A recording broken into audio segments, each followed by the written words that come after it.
Hey there, everyone. Happy Monday, April 21st. Welcome to Chart This with Dave Keller. I'm your host, Dave Keller, coming to you from a kind of classic, overcast, little bit rainy Redmond, Washington. Hope you all are doing well. Welcome back after a long holiday weekend. Hope you had an enjoyable Easter, whatever you did with the long weekend. Hope it was filled with peace and joy. And welcome back to the show. I mean, let's start with the good news. The last hour, the markets were up. Let's start there. There was a nice finish to the day.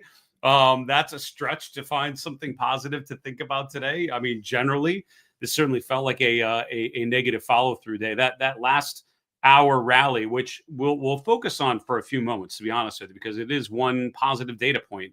All 4 days in last week's shortened holiday week were down in the last hour of trading.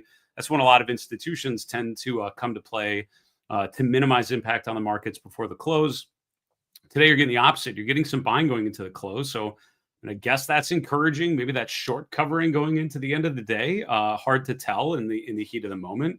But generally, the markets were weaker. Generally, the breadth was really negative, with over 90% of the S&P 500 members finishing the red. Measures of breadth have gone from short-term bounce to returning to long-term distribution mode. Sentiment indicators, as we covered at the end of last week, fairly negative. Offense over defense, still very much favoring defensive sectors, and consumer staples to consumer discretionary hasn't been this negative. I mean, it's a new low for that ratio for the last 6 months. So a lot of things sort of going wrong when you think about what happened today. You know, at the end of the day, where do we find opportunities? And the good news is there are things that are going up. Gold made another new all-time high today. So there are things that are going up. Bitcoin isn't breaking down. So in this kind of environment, looking for things that are not breaking down, looking for things that are actually managing to be in the green on a day like today, always pretty valuable. With that in mind, let's get to the market recap. And hey, great to be back with you guys after the holiday weekend. All right, looking at the major averages. By the way, you may have noticed if you're a stock charts user, which I am, I'm in the platform every day. They upgraded this little preview chart to the newer version of the charting engine. It's just going to look cleaner and a little more pretty for now. It's sort of paving the way for a lot of really cool things that can come next in terms of custom dashboards and other stuff that I think will be a lot of fun to get into when they're ready to go. But that is one change you may have noticed on the stock charts platform over the last week or so. So using the market overview here, you can see the S&P down over 2% today. We'll call it 2.4% to the downside. That's closing at 5158. The NASDAQ composite down about 2.6%. The Dow all about the same. So all the major averages down pretty significantly today. Mid caps, small caps, all down over 2%. Pretty much everything was.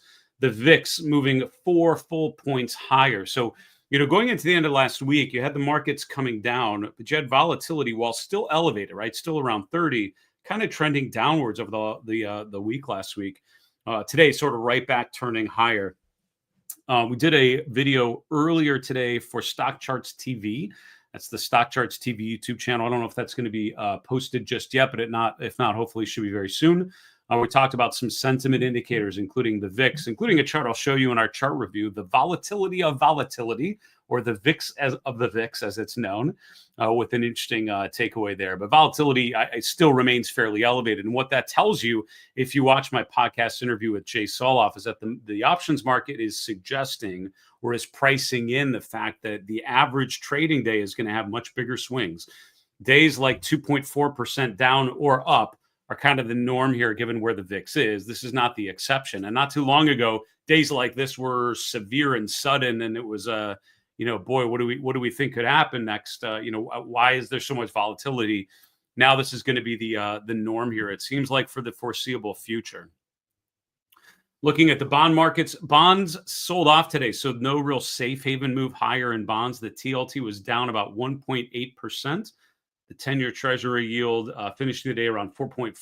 5-year points just below, call it just above 395, and the long bond yield just above 4.9%. So we're seeing bonds sell off here to start the week. So both stocks and bonds and the dollar coming down, kind of everything moving down here. Not everything, though. We'll see on the next on the commodities tab. You'll see something that is not going on. But weaker dollar, I would say, is one of the, out of all the things that I'm seeing here, biggest concern is stocks going down and the dollar and bonds going down as well. That really, and again, I don't want to draw long-term macro conclusions from one day, but this has been a trend we've been observing for quite some time. And unfortunately, what that suggests is that you don't have that influx of non-US investors converting money to dollars, buying US Treasury debt as a place to ride things out, place to hide out during a period of market instability. We're actually seeing the opposite. We're seeing the dollar weaken. We're seeing bond prices go down here. A bit of a concern. Looking at gold and silver, more green. And again, not a lot of green on a day like today. Day like today, when most things were down, over 90% of the S&P down, anything even slightly up, there might be something there to think about. So I would encourage you to dig into it. Gold, the bull story in gold is something we've been tracking for a while. We still have that bet on. Pretty happy watching it go higher. Silver up a little bit less, but the SLV was up about 0.8%. Copper prices moving higher. The rest of the commodity space in the red, energy stocks noticeably were down quite a bit today. Looking at the cryptocurrency markets, I mean, one of the big, I guess, outliers here would be the fact that Bitcoin is up 2.4% today, while the S&P, while the dollar, while bonds are all going down. What's going up? What is actually holding value or increasing in value? Gold and Bitcoin are the two things that immediately jump off as I'm going through a bunch of the charts. Kind of interesting, right? I mean, Bitcoin for a while now, up until this last sort of choppy period, have been trading with a very high correlation to stocks, right? Bitcoin has sort of been like a leverage play on risk. And so when stocks are going higher, Bitcoin's going higher. When stocks come down, Bitcoin comes down. Not the case here more recently. You're seeing actually Bitcoin hold value while the S&P is going down. Some of that, I mean, again, in terms of the non-technical justifications, obviously, language we're getting from the White House suggests, actions most likely being taken to boost cryptocurrency prices and not to bring them lower. But from a technical perspective, I would say the chart's not going down as much as a lot of other things. And so you're definitely outperforming the S&P by owning Bitcoin in the last 6 to 8 weeks. And that has my ears perked up just a little bit there. All right, looking at the 11 S&P sectors, what can we see? All red. Number one, right? Consumer staples, though, one of the more defensive sectors at the top of the list. That's down about 1% for the day. Materials were down 1.5%. Then you go down to REITs, down over 2%. So only two of the S&P sectors were down less than 2%. You get all the way down to the bottom. You've got consumer discretionary down 2.7%. Tesla having a really rough day yet again. And that's going into earnings tomorrow for Tesla. Energy down 2.6%. Technology, third from the bottom, down 2.6%. So just as we observed sort of going into the end of last week, you're seeing some of these growth sectors really see significant moves to the downside. And then you have utilities, which is kind of growthy, but certainly more defensive traditionally, also down 2.4% today. So this was definitely a risk-off day. If you were hoping for renewed optimism in that last week's holiday week on lighter volume, drifting lower was just kind of a pause before the next big upswing. It's not the vibe I'm getting on today's charts. I'm getting more of a continuation of what we call a distribution phase, as I saw someone correctly announced in the chat. That is 100% how I would describe this market, and we'll continue to do so. All right, looking at the breadth conditions here, you can see the S&P again over 90% down day. And again, what the kicker there is 90% down days are usually bearish because almost everything being down doesn't usually happen in a healthy bull market phase. On the other side, you usually don't have big 90% up days during a period of market distribution, right? Because there's just not that time when everyone's buying a bunch of stocks, right? It's more distribution. So the frequency of the non-zero frequency of 90% down days is something that I'm noting. And today, and I'm trying to think of when the last one of the days last week, I want to say, I remember talking about it on the show in the last 2 weeks or so, but we're sort of back to that distribution kind of look. Now, our market trend model, as of last Friday's close, the main market trend model, which is here, bearish on the medium term, bearish on the short term, still bullish on the long term. Now, earlier in the day today, and I didn't check it at the close, the long-term model did actually briefly dip below zero. It might have closed below zero, For the record, I don't formally update the market trend model until Friday at the close or at the end of every week. So as of last Thursday's close, before the long holiday weekend for the Easter holiday, medium term and short term bearish, long term still bullish. We'll see by this Friday if that changes. Days like today, though, it would undoubtedly turn negative. We haven't had a bearish reading on the long term model since late 2023. And really didn't get a sell signal since like spring of 2023. Is that true? We can look. Why don't we look at the chart? I actually have charts here. I'm looking at the charts right now. All right, let's give me a moment. We'll look at the chart here and see what we can see. I'm talking about the chart as if I don't have the ability to just bring it up on demand. Yeah, so here we go. The last long-term sell signal we had, or the bearish signal we had, was in May of 2022. That's what I meant. Sorry, I was saying 2023. I'm like, that didn't feel right. And so that was the last time the long-term model had turned bearish. It turned back bullish at the end of March of 2023, and that was after that October 22 low.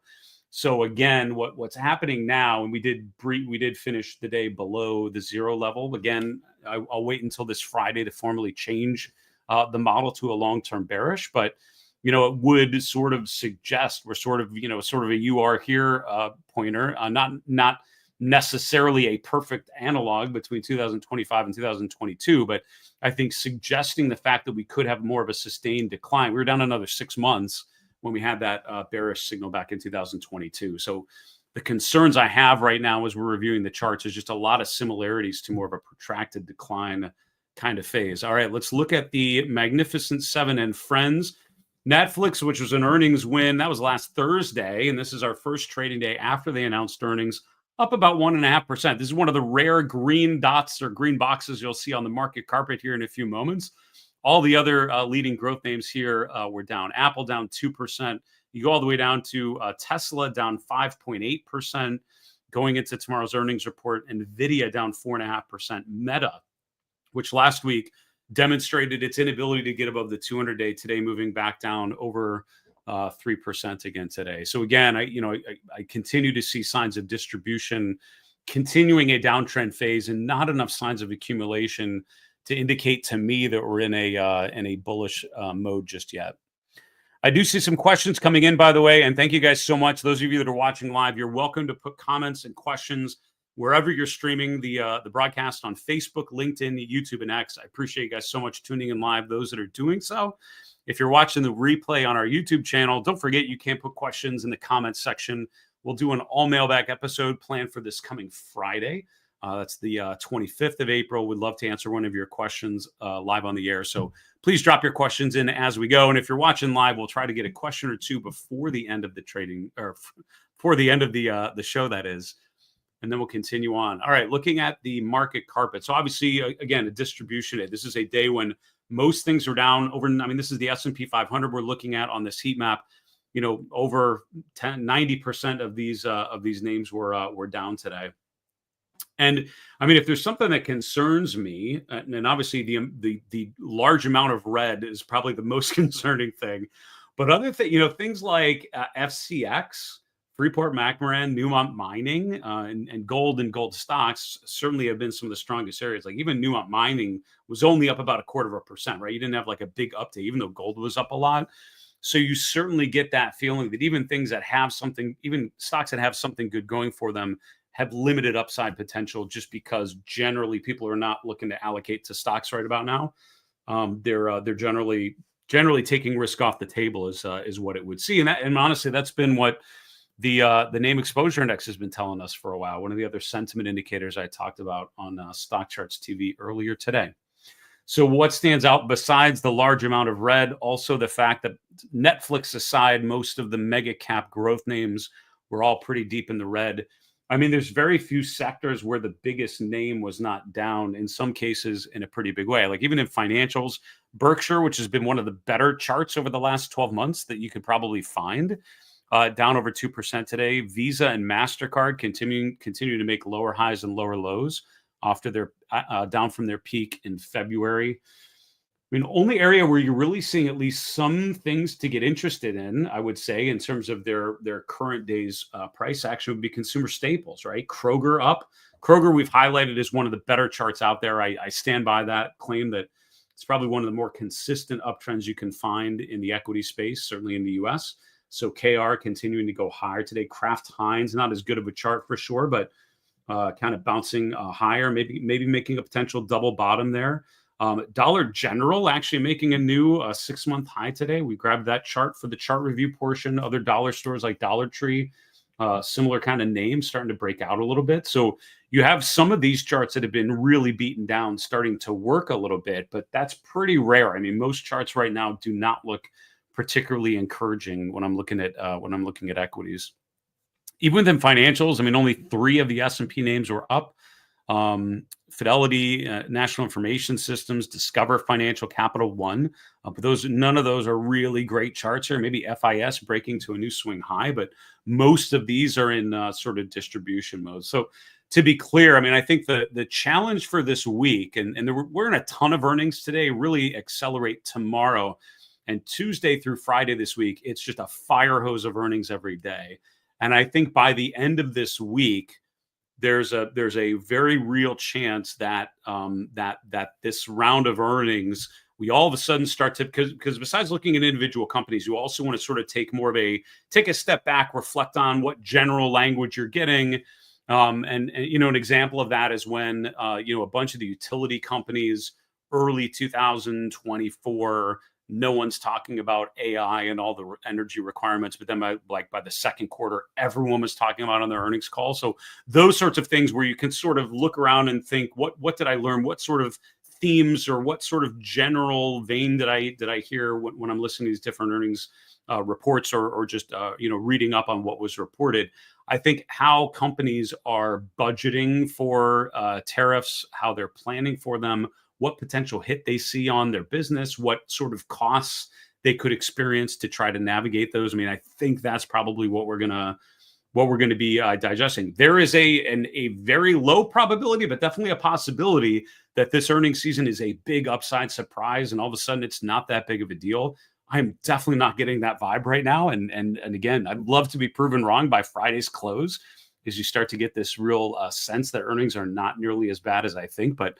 I mean, my gut, based on what I'm seeing, and certainly what the market is pricing in, is that this earnings season is going to be kind of a bloodbath, and it's better to get out now before these things start to drop a little bit further. I mean, at least that's what the price action is communicating back to me. So not a lot of things to get super excited about, I would say, on the heat map right about now. As always, in this kind of environment, you really want to focus on relative strength, and that's the bottom panel on a lot of the charts that I show you, right? And when we get to the individual stocks, relative strength, meaning they're outperforming the benchmark. Look for areas of the market able to do that.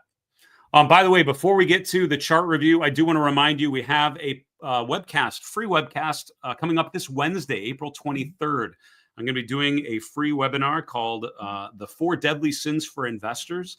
This is an event I did in person at a money show earlier this year. Had a really good session, great questions, good feedback, and I thought it would be fun to present that to all of you virtually for those that could not get to Las Vegas for that event. You can sign up at marketmisbehavior.com/April, or just scan the QR code that you see on your screen. Again, it's free to sign up. If you can't make it live, just sign up for it, and I'll email out the replay as soon as it's ready. But we're going to have a lot of fun talking about these 4 sins. We'll talk about why you do them, why it's so easy to fall victim to these behavioral problems between your ears, and how you can use technical analysis to minimize their impact. Should be fun. I hope you can join me on Wednesday, the 23rd. Again, marketmisbehavior.com/April, and you can sign up for that free webcast.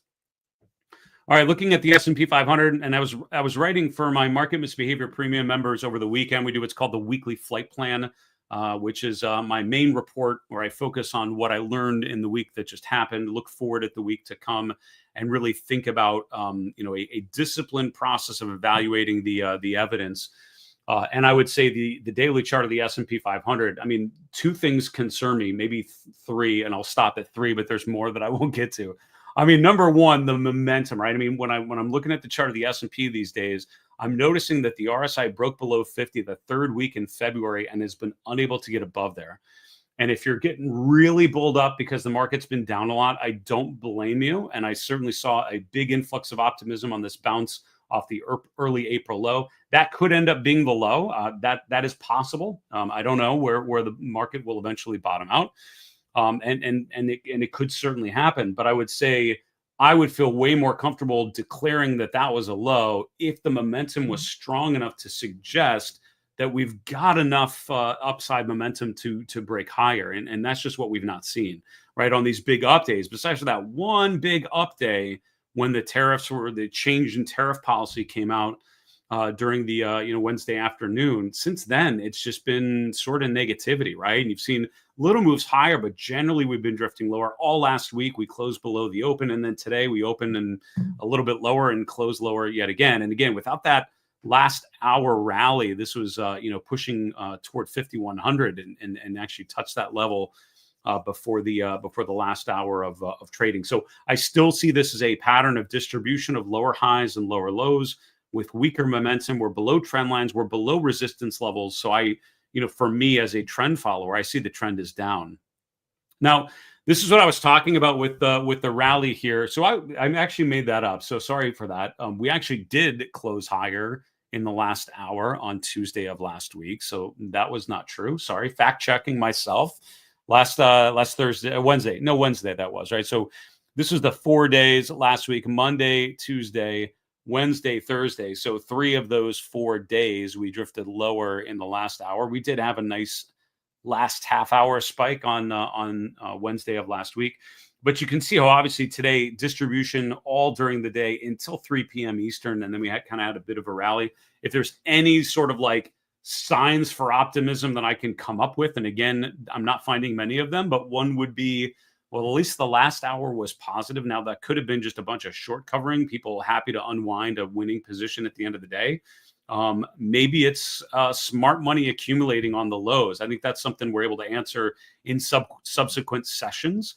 But for now, that's something to keep in mind. But again, that last hour is usually a good gauge of what institutions are doing here. And so for now, certainly feels like weakness over strength. Breadth conditions, a lot of them had spiked, in the last couple of weeks after 10 days ago or so, 11 days ago on that Wednesday, when we had the huge upside move, over 90% of the S&P members up on that day, if I remember right.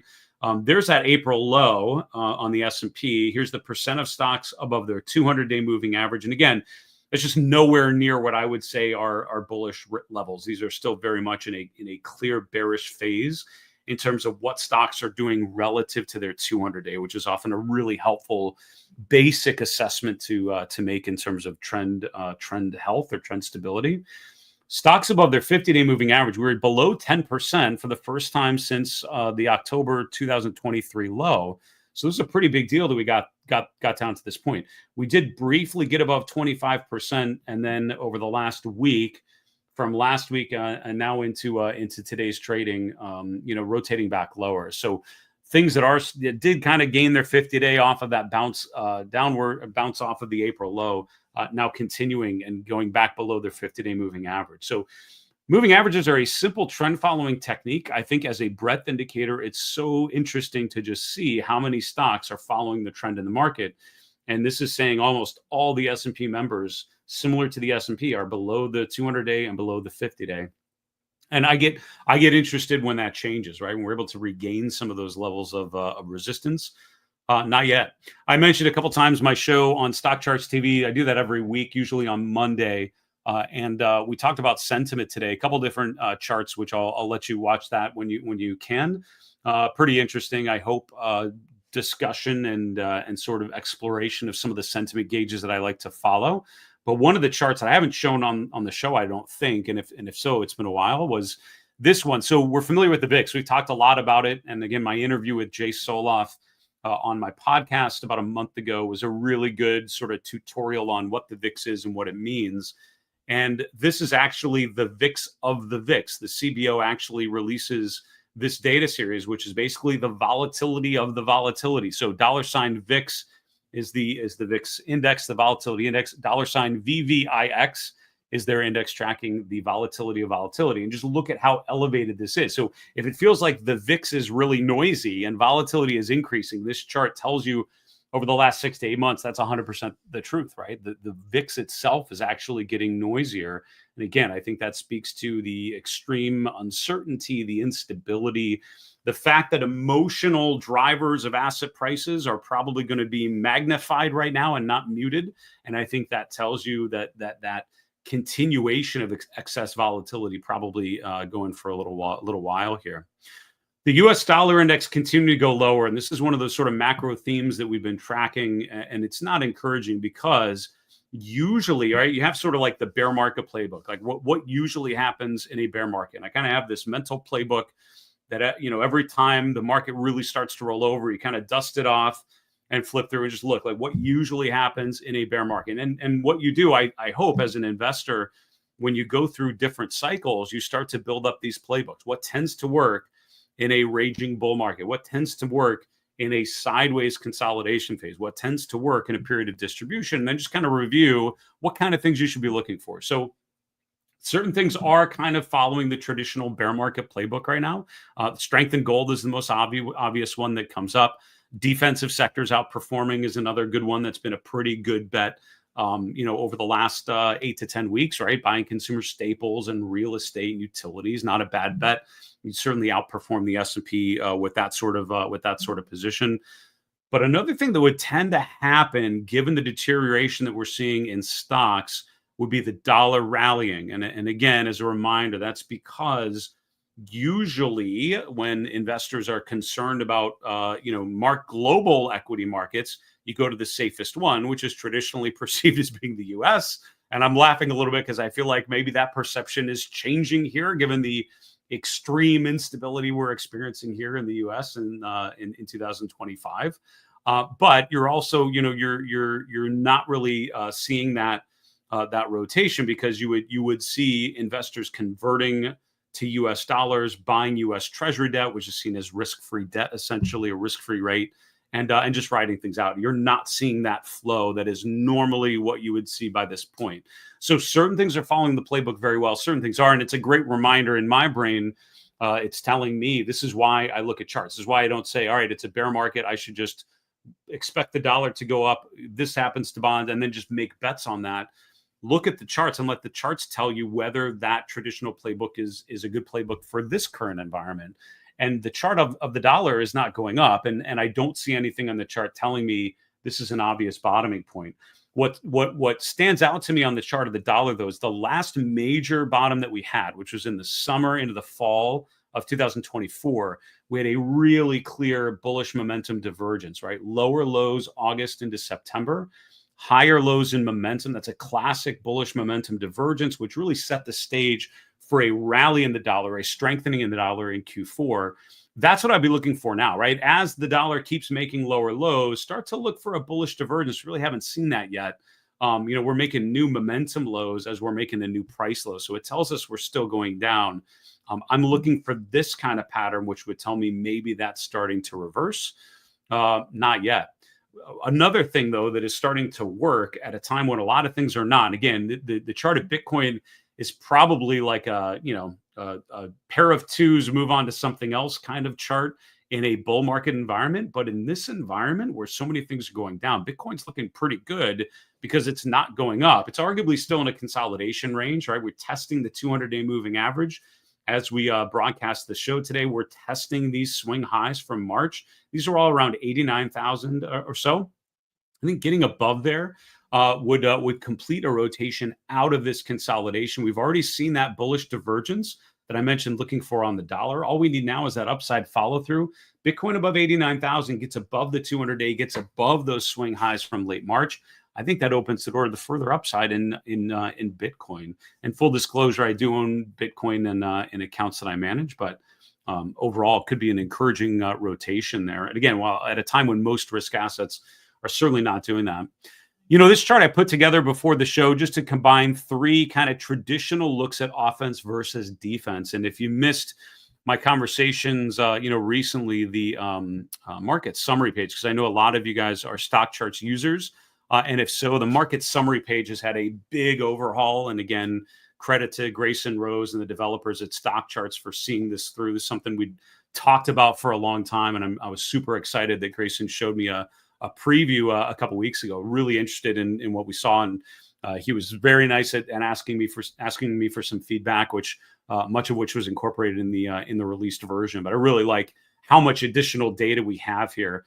And one of the sections, if you go down, is called key ratios, and this really looks at offense versus defense. These are a couple that I've followed, and these are ones that I've tracked for a while that follow sort of traditional offense versus defense. The main one we talk about is consumer discretionary versus consumer staples, but there are others, like within the healthcare sector. Biotech is more of an offensive group, so looking at biotech versus healthcare, looking at hotels versus utilities are all really interesting ways of thinking about whether investors are going more risk on or more risk off. Now, I've taken 3 of those and turned them into this chart, which really shows how all of these things are pointing down, right? Here's the S&P in a downtrend from mid-February. Here's the equal weighted consumer discretionary versus consumer staples, clearly trending downwards. Here's the S&P versus utilities. So if this line's going up, the S&P is outperforming the utilities sector, which tends to be in a bullish environment. If it's going down, that means the S&P is underperforming utilities, or utilities are outperforming the benchmark is another way to think of it. But that's certainly doing what it usually does in a bearish phase. And then that other ratio, hotels versus utilities, trending downwards as well. So some of those classic offense versus defense plays, all signaling from mid-February on, we're in a period of distribution. And so when you ask, like, what would it take? What would I need to see to be less just pounding the table on this looks like a distribution phase? An interesting starting point would be these kind of ratios turning higher, because that tells you at least investors are rotating their positioning and starting to put some risk in the portfolios. I'm seeing the opposite. I'm seeing risk being taken out of portfolios. Now, one group of stocks really not shining in this environment are the Magnificent Seven. And the problem there, besides the fact that I'm betting probably a lot of people still have too much exposure to some of these names and just been unable or unwilling to sell them, even if the chart starts to look a little rough, is the fact that there's such big weights in our benchmarks, right? So if NVIDIA and other leading technology names are in clear downtrends, the NASDAQ is probably in a clear downtrend, as is the S&P, and that's kind of where we're at. NVIDIA actually had that nice move higher on Wednesday. It looks very similar to the chart of the S&P, drifted higher into last week. But last Wednesday and Thursday, gapping downwards and trading downwards today, opening below $100 a share, and no bid coming in, right? No buyers coming in. We're more rotating to the downside. So NVIDIA down another 4.5% today. And that's after last week was a pretty rough week, short and holiday week. But basically, we opened here around 114 and finished the week around 102, 101.50. And so we're continuing to trade lower, currently around $97 a share. The momentum is weak. The relative strength is weak. This is an area of the market that is certainly continuing to struggle. Out of the Magnificent Seven stocks, the only one that even looks kind of good, and it's actually not a bad chart, kind of reminds me of the chart of Bitcoin, testing the upper end of a range for the last 6 weeks, is Netflix. Now, today you ended up having a doji candle. Earlier in the day, it was trading above 1,000. My alert was triggered, and I'm thinking, okay, here we go. The March swing high was right at $1,000, big round number. We're had good earnings last week. Can we get above there? And we were trading above there, but by the close, look at this, we're right back below. So even Netflix, with a good earnings report and an initial rally after in the first trading session after earnings, ended up managing to give away all of those gains off of the open. Now, it did end up closing 1.5% above Thursday's close. That's good, but it certainly was giving signs of going a lot further. The sense I get is investors, if you do own Netflix, are unwinding that position and taking profits on something that's actually up. Not a good, encouraging sign for further upside. I think Netflix gets above and can hold a follow through above 1,000. I think that's a pretty compelling chart, but not today. Tesla, by the way, earnings tomorrow, starting tomorrow through the end of the week. Every show will probably spend a little more time than usual on individual stocks because of a lot of earnings reports coming out. But I think one to watch certainly tomorrow is Tesla. We're down about 6% today. Today's drop brings us back toward the 220 level, and that's the level we've been testing from early March and then again early April, and we're right back at that level in play. So a negative earnings release, a break below 220, completing that follow through really suggests that this is a breakdown, a retest of the 200-day, and then we're failing to hold short-term support. I think that's a chart clearly heading lower. An earnings win, can we get above the 200-day? And until that can happen, I think Tesla's still the kind of chart I would be avoiding for sure.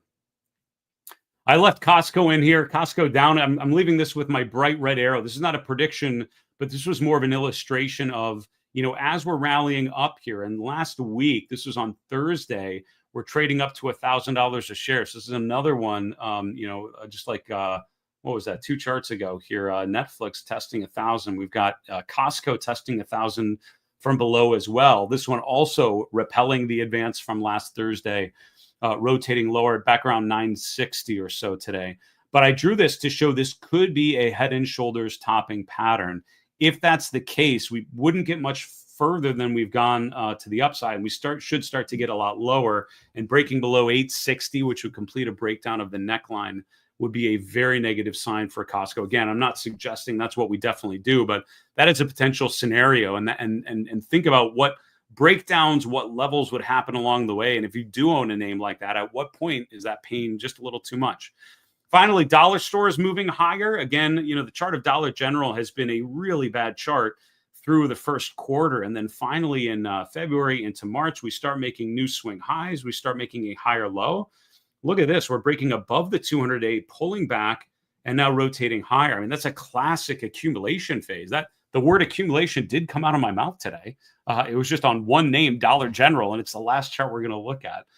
So there are names that are out there. This is something that came up on a couple scans that I was running, but one would be stocks making new 3-month highs, particularly in an environment like this where it feels like nothing's going up.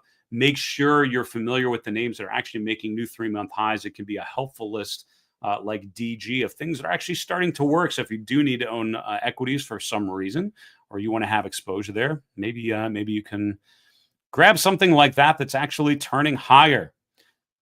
All right, let us take a question or two and see what's happening here. Right angle triangle. I love that. I love that handle. That's awesome. What do you think of using FXE to hedge the dollar? Yeah, so the FXE is one of the currency ETFs. This is the Euro ETF. And it's a trust, actually, if I remember right.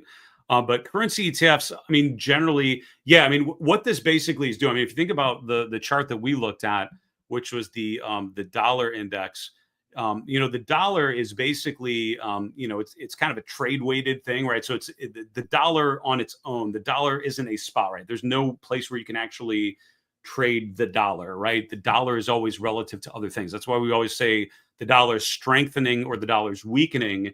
And the full phrase that I'm not actually uttering is the dollar is strengthening versus other currencies. The dollar is weakening versus other currencies, right? Because the euro is quoted in dollar terms, right? It's dollar versus euro. The US dollar isn't quoted to anything else. So you create a synthetic dollar index weighted. So it's a weighted average of a bunch of other cross rates. So US versus, the dollar versus the euro versus the Swiss franc, British pound, the Japanese yen, all kind of combined together with the different weighting methodology that kind of gives you this dollar index, right? But I mean, the dollar is sort of the reserve currency. I'll keep saying that until it's not true. I guess still true today.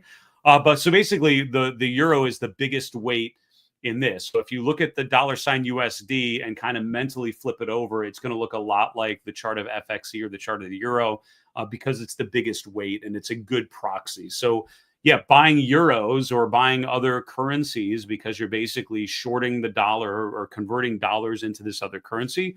Yes, that would be an appropriate way to play the upswing it would be a way to play the downswing in the dollar, or a weakening in the dollar for sure. I mean, there are a number of things that you can do. If you think that dollar downtrend is going to continue, things you could do, something like the FXE, where you're buying another currency that's basically you're playing the other side of that cross rate, is one way. There are dollar ETFs, right? Like UUP.